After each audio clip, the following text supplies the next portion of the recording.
What I'm going to speak to you today is mainly about measurement. In 2015, the Campaign to End Loneliness published a guide on measurement.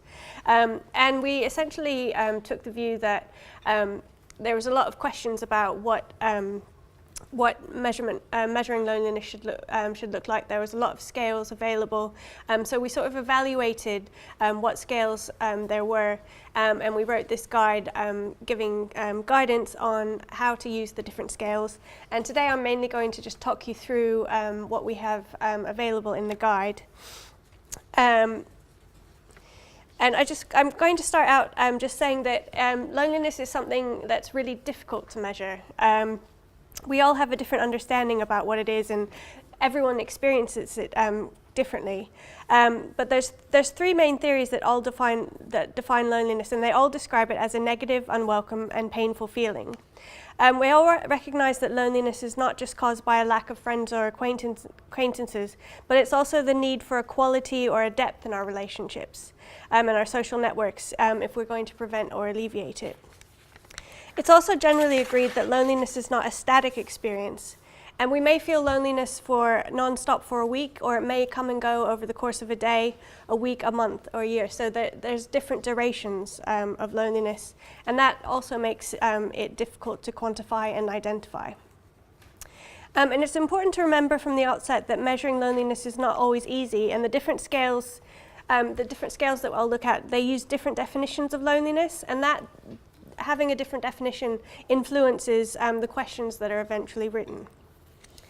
But we still think it's really important to try and set about measuring loneliness. As our Promising Approaches report that we published with Age UK shows, there's really a lack of robust evidence that demonstrates what services, activities, or support can effectively address loneliness. I recently did a research scoping exercise for the campaign to figure out what research we wanted to do going forward, and it's really clear that there's just a real lack of evidence around what works, what interventions work. So part of the reason that we really encourage people to measure is so we can really gain some more evidence around what is working. There's also a growing awareness of the negative consequences of loneliness for our mental and physical health.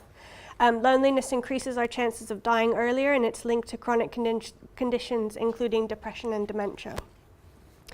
So if you measure the difference that if your service or activity is having on loneliness, you'll be adding to the evidence base and helping others to support older people.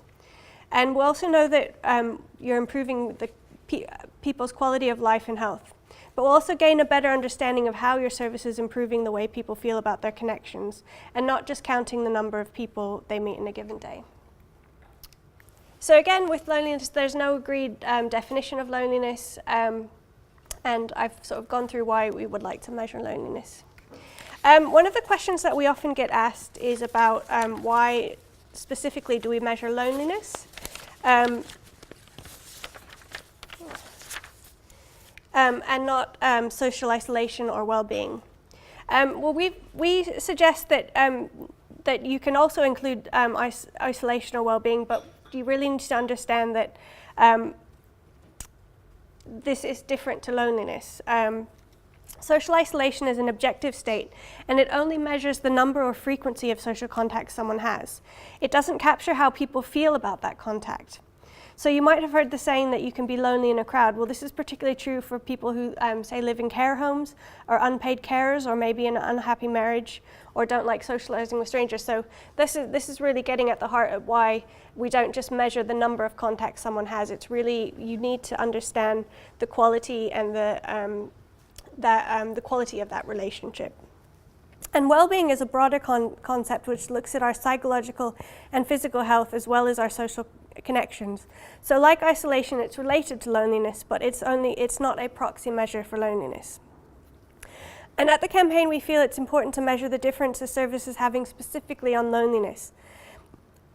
Although, of course, that will often be a part of a larger evaluation of outcomes, which could also include well-being and isolation. And then I'm just going to briefly say something about scales. So a scale is a consistent numerical measurement, in this case of an emotion. It should produce a consistent, all right, my slide.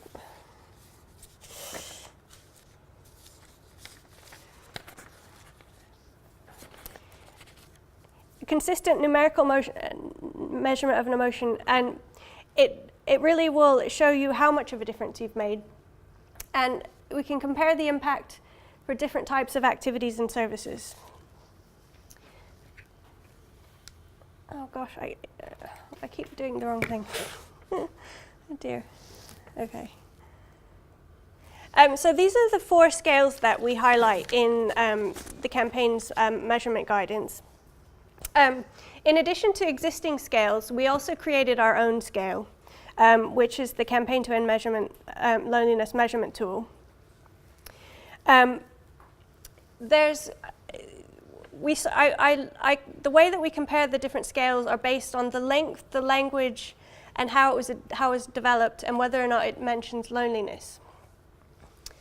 And then the other existing scales that you might also have heard of are the De Jong-Geerveld Loneliness Scale, which is a European scale, the UCLA Loneliness Scale, which was created in America, and the other scale that we look at is the single item scale.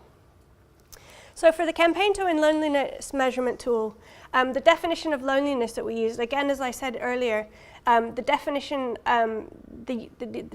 that you use helps guide what questions are asked. So how you conceptualize loneliness will indicate what you end up asking in terms of the questions. The definition we use is loneliness is a distressing feeling that people experience when the amount or type of friendships or relationships they have are less than they would like to have. And this is based on there's the gap between the connections that you want versus those that you actually have. It's this sort of cognitive gap that we're really looking at. Our scale is 3 questions long. One of the things that we really point out about our scale is that it's positively worded. So you'll see with the others that some have negative wording. And the idea behind this was that it would be slightly easier to ask the questions if it's positively worded. And it also doesn't mention loneliness directly. So we consider this a sensitively worded scale that's very short, 3 questions long. The tool contains the following statements. I'm content with my friendships and relationships. I have enough people I feel comfortable asking for help at any time, and my relationships are as satisfying as I would want them to be. And then the answers are, they're given the choice of the following answers: strongly disagree, disagree, neutral, agree, strongly agree, and don't know. And it's important to sort of vary the ways that you state the question so that you don't get a rote response. And asking all 3 questions together produces the most reliable results. And it's scored so strongly agree at 4 through to strongly disagree at 4 and strongly agree at 0. So this gives you a total score of between 0 and 12. So 12 being the most lonely and 0 being the least lonely. And it looks like this. This is the scoring when you'll ask the questions. I'm just going to go through some of the strengths. Again, it's positive language about a tricky issue, so it's written in language which is non-intrusive and unlikely to cause any embarrassment or distress. It's practical. Part of the way that this tool was put together was through consultation with a large group of stakeholders, and it was really intended for people who are running services. So it's really designed for that. Co-designed with a number of different people and organizations. The length is short and it makes it easy to score. And validity, it has undergone academic tests. It was tested against the UCLA scale and the De Jong-Geerveld for validity, and it came out essentially when someone was given the 3 different scales, they would get equal results on each of those. And we do have a longer report that's available if you have any questions about how we went about ensuring its validity. The limitations, it's new.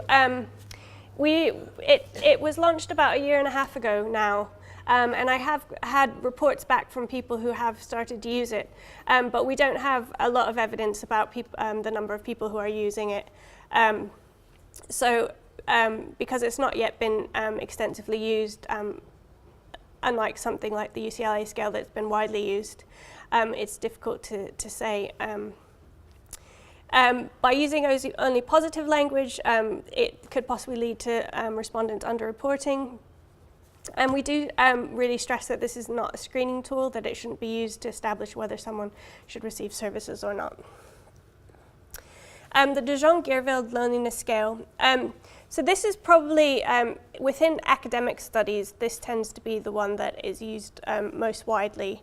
Its definition is based on Weiss theory that divides loneliness into emotional and social loneliness. So this really gets at the two types of loneliness. It has an overall score of between 0 and 6, or two subscales of 0 to 3. Again, one of its strengths is it looks at the different types of loneliness. It was designed with and for older people, and it's been extensively used and validated. Some of the limitations are its length, and it's got negative questions. Some of the feedback we've gotten when you see the questions, they're quite sensitive questions, and they can be a little bit more difficult to ask. So I know some people who have tried using this scale find it a little bit too emotionally difficult. The questions are, I experience a general sense of emptiness. There are plenty of people I can rely on when I have problems. There are many I can trust completely. I miss having people around me. There are enough people I can feel close to, and I often feel rejected. And these are just scored either yes or no, or more or less gets a point of 1. So that's why the total is only 6, or a scale of 6 to 0. And again, this mixes positive and negative wording. It was initially developed for researchers, so that's sort of one of, you can either say it's either a benefit or a drawback. It is used a lot more widely in academia. So we really say this is something, if you want an academically rigorous tool that distinguishes between the two different types of loneliness. Next is the UCLA scale. It again looks at that cognitive discrepancy, the mismatch between the connections that you want versus those that you have. Its overall score is between 3 and 9. It's widely used. Later in the presentation, I'm going to present some information from a project that's been using the revised UCLA scale. It's the Reconnections project that's run by Social Finance and Age UK. And they use that, and also Age UK testing promising approaches. They've been using the UCLA scale as well. One of the reasons a lot of people use the UCLA scale is it's the scale that's used in ELSA. So as with Silverline, they used it as well. So one of the reasons it's used quite extensively, and a lot of people tend to choose that just because it's comparable to other studies. Although interestingly, it was originally developed with American students, so it wasn't actually developed with older people. And again, this is one that has negative questions, so that can make it a little bit more difficult when asking the questions. So the questions are, how often do you feel that you lack companionship? How often do you feel left out? And how often do you feel isolated from others? And it's scored similarly to the Campaign to End Loneliness with between 3 and 1. So you'll get a total of 9 is the loneliness. Another option, if you don't want to do a longer 3-item scale, is to simply do a one-item question, a single question. These are a lot, obviously, shorter if you just want to basically get to the heart of the question and just ask whether or not someone is lonely. It's often used in research, it can be age-friendly if people are finding communication difficult. It does use negative wording. The limitations are it may not be as reliable, because when you ask the more nuanced questions, it really sort of asks around the question, so you're getting a better sense of whether or not someone is lonely. And also with the there is stigma around loneliness, so people don't often want to admit to being lonely in this sort of straightforward way. Examples of a single question are: how often do you feel lonely? Hardly ever, some of the time, or often, or during the past week, have you felt lonely? So again, those are the 4 scales. Just going to move on next to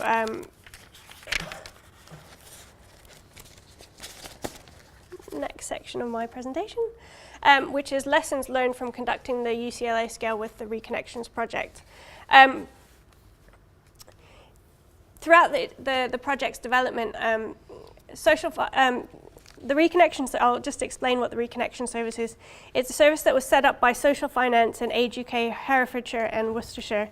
And it's the country's first social impact bond to focus on loneliness. And the Campaign to End Loneliness has worked quite closely as they've been developing this project, because essentially it's a great sort of laboratory where we can learn about how a loneliness project is being set up, being established, and because of the nature of the social impact bond, essentially what happens, the way the social impact bond is set up is that investors' repayments are only made for measurable reductions in loneliness. So therefore, measurement is really a key element of the project. So essentially what happens is they measure loneliness at the start of the project, and only if they can show reductions in loneliness through the intervention will the investors be paid. So measurement's really integral. And Social Finance have been really great about taking learnings from the project and sort of showing us how they've developed the project. So they decided to use the UCLA scale, and they selected it for the following reasons: that it's the most commonly used metrics of loneliness. Again, it's used in ELSA, uses the 3 questions. It's been used in a large number of studies on intervention, so it's something that can be comparable to other studies.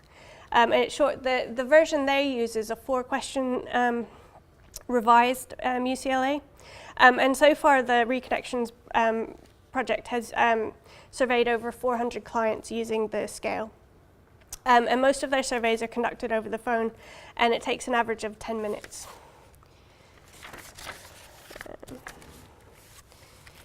And some of the learnings that have come out of having administered this over 400 clients. This is sort of setting up a process for measuring loneliness. These are some of the advice they have for people who are setting up a project that's going to measure loneliness. They suggest you have a core script. So ensure background information is available for clients who are interested in what the survey is measuring and why it is used. So this is essentially if people have questions about why they're being asked these questions, you need to have a sort of core script that explains the purpose behind asking the questions. And they suggest that there should be a consistency of staff. So ideally the people that do the initial survey should do the follow-up assessments to ensure consistency. One of the things they said is that you really need to sort of build rapport between the person giving the survey, and it's really important that they get to feel that they know the person who's giving the survey. So having that consistency of staff. There's a question about whether it should be introduced as a loneliness survey or not. Whether you say to the person, "We're measuring you on your loneliness." Some of the people have said not to mention that. However, what they said with reconnections was that the people getting involved in reconnections knew it was a project about loneliness, so they weren't surprised to hear that it was going to be, they were going to be asked about their loneliness. So they just said that they were going to be asked a few questions about loneliness.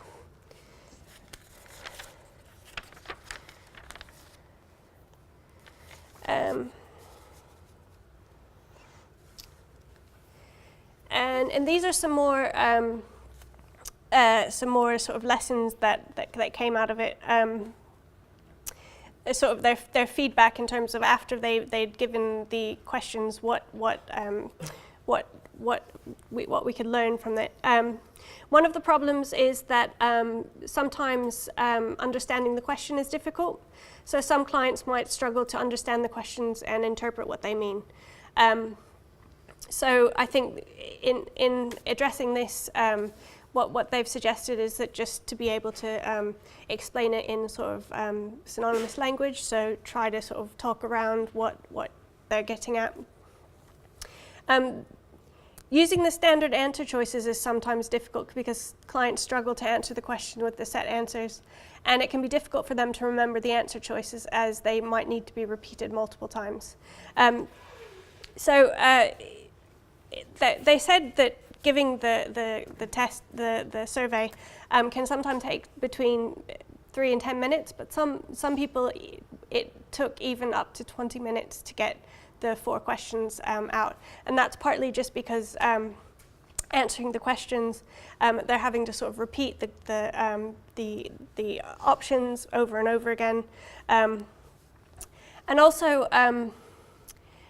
One of the reasons that it can sometimes take longer is that for some clients, these questions lead them to reflect on their loneliness, and they often share personal stories as they're trying to answer the questions.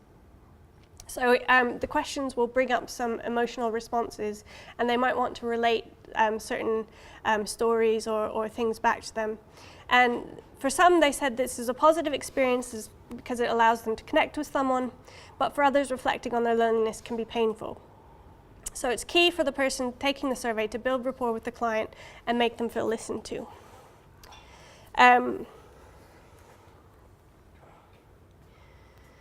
Just overall, measuring loneliness is intrinsically difficult, and using a standard survey to assess and measure a person's feelings can only give a very limited numerical snapshot of that person's circumstances. It also requires the person to be able to understand and engage with the survey. So in addition, we know that loneliness is a negative experience, and clients can find this difficult to talk about, even in a friendly environment. And another thing, lack of openness about feelings. Because this is an objective tool, they said, people at the Reconnections Project said they suspected that some clients were being too polite and they didn't want to express the true extent of their loneliness. So in addition to the stigma that people can face around loneliness and being,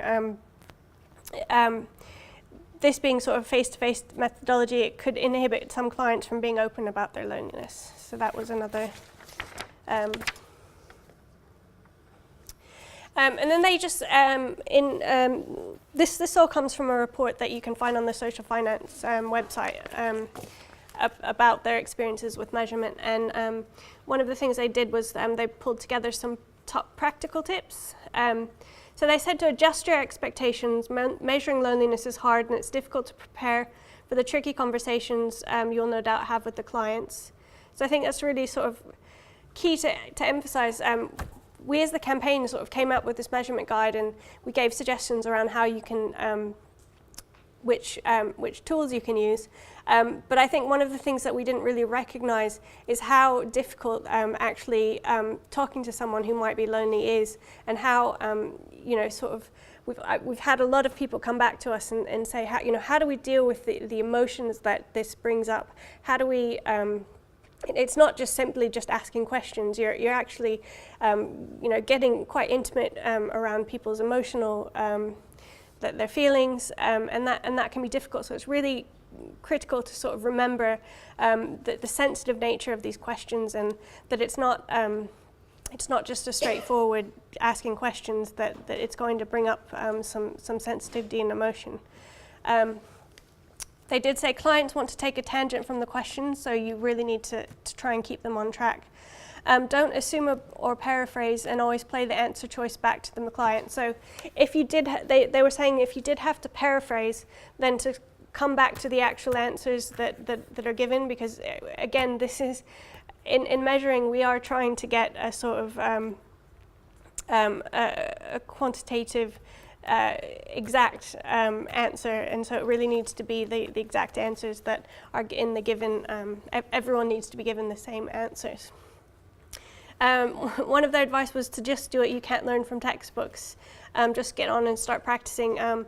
Some people suggested practicing on sort of friends or neighbours or sort of people before you actually start with the clients, just so you feel comfortable asking the questions. And they also said to reflect as you go, take notes and discuss your findings. So I think it was critical for the people with the Reconnections project to discuss among themselves their experiences with using the tools.